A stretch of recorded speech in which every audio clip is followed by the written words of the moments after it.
दोस्तों, अगर आप डीबीटी से लिंक बैंक अकाउंट को बदलना चाहते हैं तो ये वीडियो आप ही के लिए है। लेकिन अगर आपने अभी तक किसी भी बैंक अकाउंट को लिंक नहीं किया है डीबीटी से और अगर आप लिंक करवाना चाहते हैं तो उसके लिए हमने डिटेल्स में चैनल के ऊपर वीडियो दे दिया है। आप लोग वहां से वीडियो को देखकर अपना डीबीटी लिंक करवा सकते हो। लेकिन जिन लोगों का पहले से लिंक है और वो बैंक बदलना चाहते हैं और तरह तरह की दिक्कतें आ रही है, उनको पता नहीं चल रहा है कि बैंक में किस तरीके से हम अपना डीबीटी लिंक चेंज करते हैं या फिर वो ब्रांच जा जाकर थक चुके हैं, तो उनके लिए ये वीडियो बहुत ही इंपॉर्टेंट होने वाली है। हो सकता है वीडियो लंबा जाए, लेकिन वीडियो को ध्यान से पूरा देखिएगा, क्योंकि डीबीटी बदलना जितना आसान है उतना ही ज़्यादा मुश्किल भी है। इस चीज़ को आप वीडियो के अंत तक जरूर समझ जाइएगा। तो चलिए बिना डिले किए वीडियो को स्टार्ट करते हैं। तो डीबीटी लिंक होता क्या है वो सबसे पहले जान लेते हैं, जिन लोगों को पता नहीं है।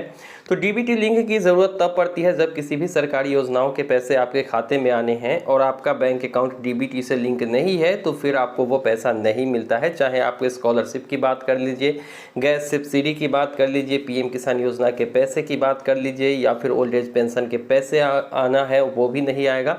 मतलब तरह तरह के जो भी पैसे आने हैं ना, वो आती है उसी अकाउंट में जिसमें डीबीटी लिंक होता है। अगर एक से अधिक बैंक अकाउंट है तो कोई ना कोई एक बैंक अकाउंट आपका डीबीटी से लिंक होना ज़रूरी है। हालांकि एक समय में एक ही बैंक अकाउंट से डीबीटी लिंक करा सकते हैं। तो अगर आपने किसी पहले से बैंक से लिंक करा रखा है और आप बदलना चाहते हैं, वो बैंक बंद हो चुका है या फिर आप उसको इस्तेमाल नहीं करना चाहते हैं, तो फिर कैसे कर सकते हैं चेंज, चलिए डिटेल्स में आपको समझाते हैं। तो इसके लिए आप लोगों को सीधा लिए चलते हैं अपने टैब के स्क्रीन पे, जहां पर डिटेल्स में आप लोगों को हम समझाएंगे, इसीलिए ध्यान से वीडियो को पूरा जरूर देखिए। तो यहां पर आप लोग देख सकते हो हम आ चुके हैं अपने टैब के स्क्रीन पे और यहां पर आप लोग देख सकते हो कि यहां पर पेटीएम पेमेंट बैंक लिंक था डीबीटी से। और जिन लोगों को ये पता नहीं है कि डीबीटी से लिंक है कि नहीं है, एक्टिव है कि इनएक्टिव है, वो कैसे पता चलेगा, तो अब आप दो तरीके से पता कर सकते हो। सबसे पहले तो अब तक आप लोगों को पता होगा कि यूआईडीआई के वेबसाइट पर जाकर वहां पर लॉगिन करके आप जो है बैंक सीडिंग स्टेटस को काफ़ी आसानी से चेक कर पाते थे। लेकिन अब आप एनपीसीआई के वेबसाइट से भी चेक कर सकते हैं। वहां पर कंज्यूमर सेक्शन में जाएंगे तो BASE करके एक फीचर मिलेगी।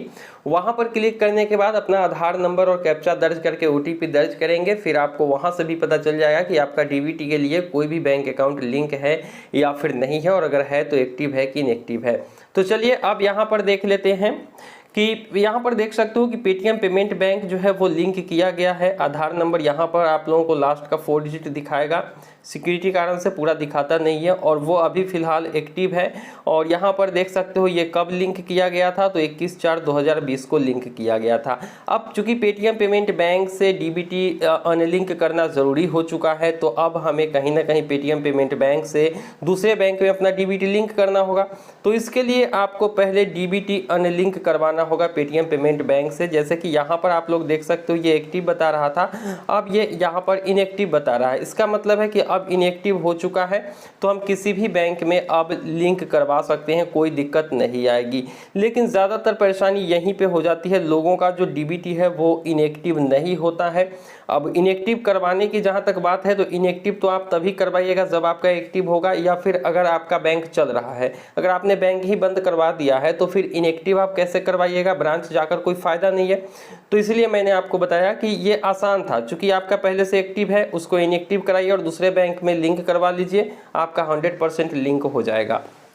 लेकिन चूंकि अगर बैंक आपका बंद हो चुका है, अब आप इस बैंक को इस्तेमाल नहीं कर सकते हैं, तो ब्रांच जाकर भी कोई फ़ायदा नहीं है। इसके लिए भी दूसरा विकल्प अवेलेबल है जिसे आपको अपनाना चाहिए। अगर ब्रांच में जा जाकर किसी भी बैंक के आप थक चुके हैं कि मेरा डीबीटी लिंक क्यों नहीं हो रहा है, तो उसके लिए अब आपको करना क्या है, पहले तो आप समझिए कि अगर एक्टिव दिखा रहा है इसका मतलब ये वाला बैंक जो है आपका एक्टिव है।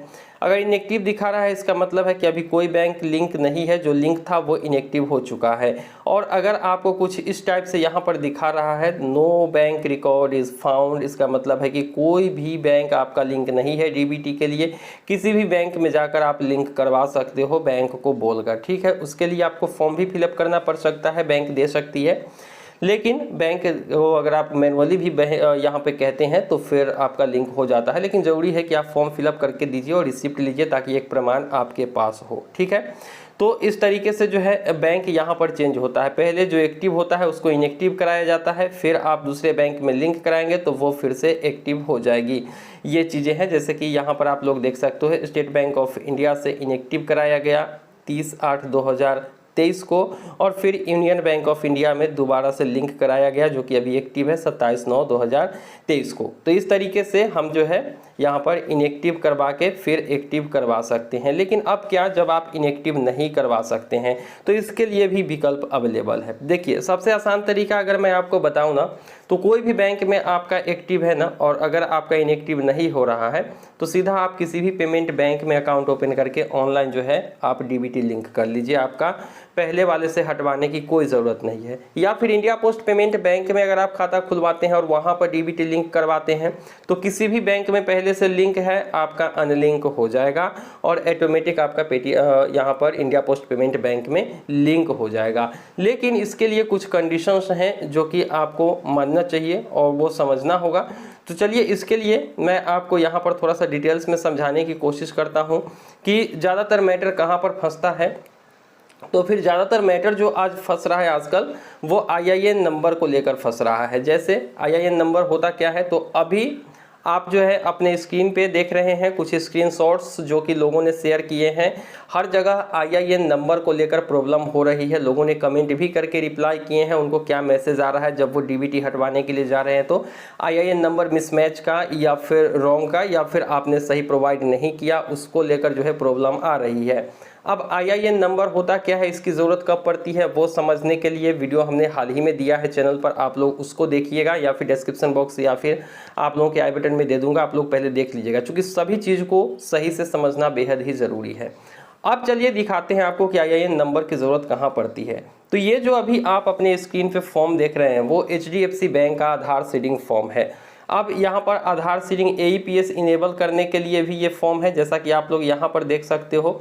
AEPS इनेबल करना है तो यही फॉर्म लगेगा, या फिर अगर आपको डीबीटी लिंक करवाना है तो इसके लिए भी आपको यही फॉर्म देना होगा। लेकिन सबसे बड़ी दिक्कत है कि वैसे तो आप लोग HDFC बैंक यहाँ पर देख सकते हो, ये HDFC बैंक का आधार सीडिंग फॉर्म है। यहाँ पर सारी डिटेल्स आप भर लेते हो और नीचे में अगर आप यहाँ पर देखोगे, यहाँ पे अगर आप देखोगे तो यहाँ पर अगर पहले से कोई बैंक में डीबीटी लिंक है और HDFC बैंक में लिंक करवाना है तो फिर इस वाले फॉर्म को ठीक से भरना है। इस वाले सेक्शन को देखिए, यहाँ पर बता रहा है कि आपका आधार जो है ऑलरेडी किसी बैंक में, दूसरे बैंक में सीडेड है और उस बैंक का यहाँ पर नाम आपको लिखना है। जैसे मान लेते हैं कि स्टेट बैंक ऑफ इंडिया में हमारा पहले से लिंक है और अब हम HDFC बैंक में करवाना चाहते हैं, तो किस बैंक से लिंक है, तो यहाँ पर लिख देंगे हम स्टेट बैंक ऑफ इंडिया, मतलब स्टेट बैंक ऑफ इंडिया में हमारा जो है पहले से लिंक है। और उसके बाद ये यहाँ पर पूछ रहा है आपका IIN नंबर। अब ये IIN नंबर जो है आपको स्टेट बैंक ऑफ इंडिया का यहाँ पर दर्ज करना है। अब IIN नंबर आप लोग कैसे पता करेंगे, तो देखिए सबसे आसान तरीका है कि अगर आपके पास डेबिट कार्ड है ना, तो डेबिट कार्ड के शुरू का 6 नंबर जो होता है ना वो बैंक का IIN नंबर होता है, इशूअर आइडेंटिफिकेशन नंबर, वो आप डाल सकते हैं। नहीं तो आपके लिए बता दूं कि आप जो है UIDAI के वेबसाइट से भी आप पता कर सकते हो काफ़ी आसानी से। चलिए हम बता देते हैं, लिंक डिस्क्रिप्शन में वैसे मैं दे दूंगा आप लोगों के लिए। और यहाँ पर क्रोम ब्राउज़र खोलेंगे और उसके बाद NPCI के वेबसाइट पर ही ये सारा डाटा आप लोगों को मिल जाएगा। यहाँ पर आप लोग देख सकते हो ये जो है बैंक की पूरी डिटेल्स यहाँ पर आप लोगों को देखने को मिल रही है। जैसे कि आप यहाँ पर देख सकते हैं बैंक का नाम यहाँ पर दिया गया है और IIN नंबर जो है, तो यहाँ पर जो है बैंक का नाम दिया गया है और ये IIN नंबर दिया गया है। और यहाँ पर DSA में ये मत समझिएगा कि ये बैंक का नाम है, ठीक है, ये सहयोगी जिसके सहयोग से ये बैंक रन कर रहा है वो चीज़ें यहाँ पर दी गई है, ठीक है। तो इस चीज़ को समझना बेहद ही ज़रूरी है। अब चलिए आपको बता देते हैं कि जैसे हमें SBI का IIN नंबर निकालना है तो यहाँ पर ही हम सर्च कर लेंगे, यहाँ पे आएंगे और यहाँ पर जो है फाइंड इन पेज और यहाँ पर हम स्टेट बैंक सर्च कर लेंगे, state bank of India. State bank of India का ये नंबर देना है, चूँकि स्टेट बैंक ऑफ इंडिया में हमारा डीबीटी पहले से लिंक है तो इसीलिए हम state bank of India search कर लेंगे। और यहाँ पर बहुत सारे स्टेट बैंक ऑफ इंडिया आपको देखने को मिल रहे हैं, लेकिन आपको मैंने पहले ही बता दिया है कि बैंक नेम में आप लोगों को जाना है। तो चलिए आगे बढ़ते हैं और देख लेते हैं बैंक नेम में स्टेट बैंक ऑफ इंडिया कहाँ पर आता है। तो अभी तक तो नहीं आई है और यहाँ पर थोड़ा सा स्क्रॉल करते हैं और यहाँ पर स्टेट बैंक ऑफ इंडिया अभी तक नहीं आया है। State bank of India. अब देखिए यहाँ पर जो है स्टेट बैंक ऑफ इंडिया आ चुका है। ये है bank name state bank of India और ये स्टेट बैंक ऑफ इंडिया और ये 6 डिजिट का उसका IIN नंबर है यहाँ पर 508548। तो यही IIN नंबर जो है आपको भरना है। कहाँ पर भरना है? जहाँ पे अभी हमने आपको बताया है। चलिए इस वाले फॉर्म में हमने आपको बताया है। यहाँ पर देखिए, यहाँ पर जो है आपको वही IIN नंबर आपको भर देना है SBI का और फिर बैंक में सबमिट कर देना है। अब ये तो हो गई HDFC बैंक की फॉर्म। अगर मैं दूसरे बैंकों की बात करूँ तो दूसरे बैंक में भी आपको फॉर्म मिल जाएंगे, या फिर आप जो है सीधा आधार सीडिंग फॉर्म जो NPCI की तरफ से आती है उसको यूज़ कर सकते हैं। जैसे कि आप यहाँ पर देख सकते हो, ये वाला फॉर्म आप इस्तेमाल कर पाएंगे किसी भी बैंक के लिए। कौन सा बैंक है? तो यहाँ पर जो है बैंक का नाम, जैसे स्टेट बैंक ऑफ इंडिया में हम अगर ये दे रहे हैं तो स्टेट बैंक यहाँ पर भर देंगे, कहाँ का ब्रांच है वो भर देंगे, डेट यहाँ पर भर देंगे, पूरी डिटेल्स अकाउंट नंबर वगैरह भरने के बाद आपको नीचे की तरफ आना है और यहाँ पर भी आपको IIN नंबर अगर पहले से किसी बैंक में लिंक है तो उस बैंक का यहाँ पर नाम दर्ज करेंगे और उस बैंक का IIN नंबर यहाँ पर दर्ज करेंगे और फिर आप बैंक में जमा कर देंगे। तो फिर आपका जो बैंक है DBT के लिए लिंक पहले से वो हट जाएगा और उसके बाद आपका जो है दूसरे बैंक में लिंक हो जाएगा। ये तरीका है। तो हमने दो तरीका आपको बताया, एक तो पहले वाले से डिलिंक करवा लीजिए अगर संभव है तो, यानी कि आप डिसीड करवा लीजिए, हटवा लीजिए और उसके बाद दूसरे में लिंक करवाइए। नहीं तो आप इस फॉर्म को भरिए सही से और IIN नंबर दे दीजिए और उस बैंक का IIN नंबर देंगे जिस बैंक में पहले से लिंक है। ऐसा नहीं है कि आप अगर SBI से HDFC में जा रहे हैं लिंक करवाने तो HDFC बैंक का IIN नंबर नहीं देना है, आपको SBI का IIN नंबर देना है जो कि पहले से लिंक था उसका, ठीक है।